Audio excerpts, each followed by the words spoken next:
हातात कोयता घेऊन महिला सपासप वार करते आणि तिच्या समोर उभा एक साथीदार शांतपणे हे सगळं पाहतोय। नाशिकमध्ये घडलेल्या थरकाप उडवणाऱ्या या घटनेचा व्हिडिओ तुफान व्हायरल झालाय, पण ही घटना नेमकी काय त्याबद्दल काहीच स्पष्ट होत नव्हतं। या व्हिडिओत हल्ला करणारी महिला, तिच्या सोबत उभा पुरुष आणि ज्याच्यावर हल्ला होतोय ती व्यक्ती नेमकी कोण आहे आणि हा सगळा वाद काय आहे हे आता हळूहळू समोर येत आहे। नाशिकच्या या घटनेचा धडकी भरवणारा घटनाक्रम या रिपोर्ट मधून समजून घेऊ। एखाद्या क्राईम थ्रिलर चित्रपटातला सीन वाटावा तशी ही घटना होती। हा व्हिडिओ तुफान व्हायरल झाला आणि त्यानंतर या घटनेबद्दल अनेक प्रश्न उपस्थित केले गेले। नाशिकच्या विल्लोळी परिसरातला शहराच्या मुख्य भागापासून काही अंतरावर असलेल्या एका मोकळ्या जागेत एका व्यक्तीवर हा जीवघेणा हल्ला केला गेला होता। दिवसाढवळ्या घडलेल्या या घटनेमुळे परिसरात चिंतेचं वातावरण निर्माण झालं होतं। सर्वात महत्त्वाचं म्हणजे हा प्रकार का घडला तेच समोर आलेलं नव्हतं। या प्रकरणाचा व्हिडिओ समोर आल्यानंतर पोलिसांनी तपासाची चक्र वेगानं फिरवली आणि हळूहळू एक एक गोष्ट समोर येत गेली। ज्या व्यक्तीवर हल्ला केला गेला त्याचं नाव आहे सूरज सोळंकी। व्हिडिओमध्ये महिला सूरजवर कोयत्यानं वार करताना दिसते। तिच्या सोबत दुसरा तिसरा कोणी नसून त्या महिलेचा पती आहे आणि तेच दोघं सूरजला संपवण्याचा प्रयत्न करत होते। व्हिडिओत जी महिला हल्ला करते ती आणि तिच्या समोर उभा व्यक्ती हे दोघही पती पत्नी आहेत। पोलिसांनी तपास केल्यानंतर दोघांचीही ओळख पटली आहे। सूरज सोळंकीला ठार मारायच्या उद्देशानंच त्यांनी हा हल्ला केला होता। त्यामुळे हल्ला करण्याआधी एकानं सूरजच्या डोळ्यात मिरची पूड टाकली आणि दुसऱ्यानं त्याच्यावर वार करायला सुरुवात केली। खाली पडलेल्या सूरज सोळंकीच्या डोक्यात 4 ते 5 वेळा दगड घातल्याची माहिती समोर आली आहे आणि त्यानंतर आपल्या सोबत पर्स मध्ये आणलेल्या कोयत्यानं या महिलेनं सूरजवर वार केलेत।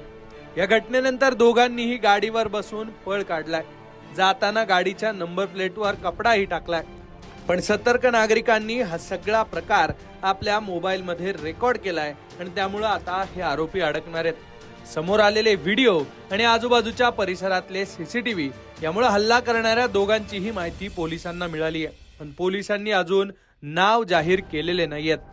दोघही आरोपी हे नाशिकमध्ये कामासाठी राहत असल्याची माहिती आहे। दोघही एका खासगी कंपनीत काम करत असल्याचं सुद्धा लीड पोलिसांना मिळालंय।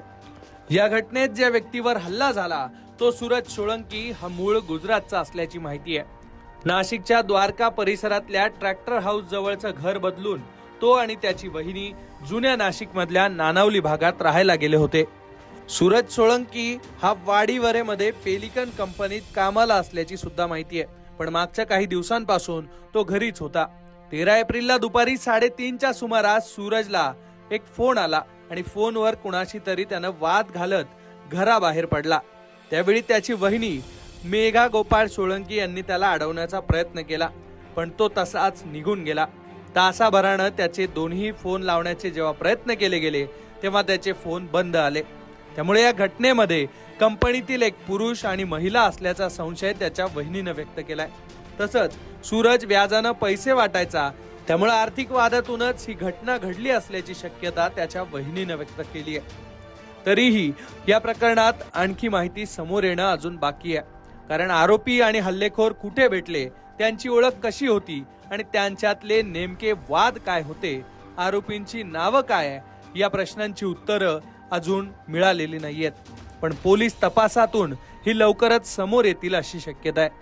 एकूणच या घटनेचा व्हिडिओ जेवढा धडकी भरवणारा आहे तेवढाच हे प्रकरण गुंतागुंतीचं असल्याचं समोर येत आहे। त्यामुळे आता पोलिसांसमोर या प्रकरणाचा तपास करण्याचं मोठं आव्हान आहे। तसंच या घटनेत गंभीर जखमी असलेल्या सूरज सोळंकीवर सध्या रुग्णालयात उपचार सुरू आहे। त्यामुळे त्याची प्रकृती स्थिर झाल्यानंतर पोलिसांना त्याच्याकडून नेमकी काय माहिती मिळते हे सुद्धा महत्त्वाचं असणार आहे। या घटनेबद्दल तुमच्या प्रतिक्रिया कमेंट बॉक्समध्ये नक्की लिहा आणि अशाच क्राईम स्टोरीज जाणून घेण्यासाठी तुम्ही लोकमत पाहत राहा।